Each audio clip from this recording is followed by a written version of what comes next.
नमस्कार मित्रांनो, मी तुमचा लाडका सप्तर्षी कडनर आज एक नवीन विषय घेऊन तुमच्या पुढे येत आहेत. आजचा विषय खरा तर खूप संघर्षाचा आहे, खूप मेहनतीचा आहे आणि एक आदर्श असा आहे.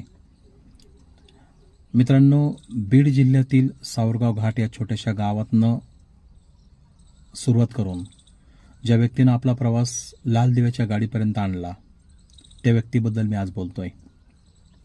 तुम्हाला आठवत असेल 2021 साली MPSCमध्ये ज्यांची निवड झाली, ज्यांनी उत्तुंगाचं शिखर गाठलं, ते DYSP संतोष खाडे यांच्याबद्दल मी आज बोलत आहे.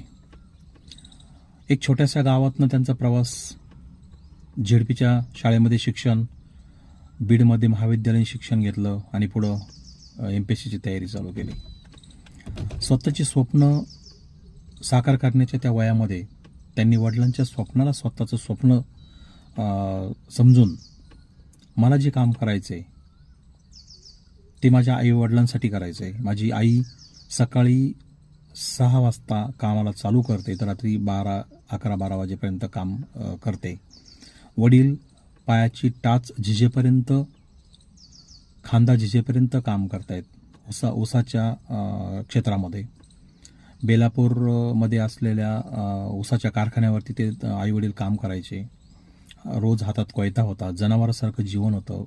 मित्रांनो, ऊस तोडीचं जे मजूर जे आहेत त्यांचं जीवन अतिशय हलाखीचं असतं.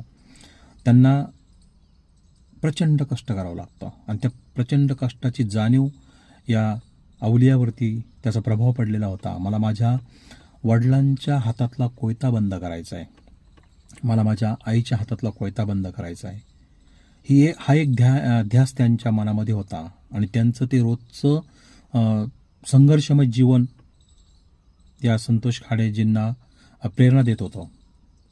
त्या प्रेरणेतून त्यांनी तो अभ्यासाला सुरुवात केली, एक संघर्ष केला आणि त्याचं 2021 साली एक DYSP पर्यंत प्रवास घेऊन एक उत्तुंग असं शिखर गाठलं, एक आईवडिलांचं स्वप्न पूर्ण केलं.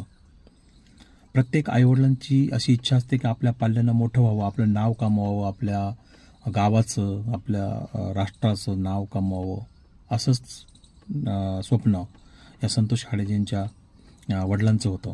पण अशिक्षितपणा आणि 18 दारिद्र्य म्हणतो आपण, ते जगत असताना मुलांना शिक्षण द्यायची ओढ, मुलासाठी कष्ट करण्याची हिंमत त्यांच्यामध्ये होती. कष्ट करून त्यांनी मुलाचं पालनपोषण केलं.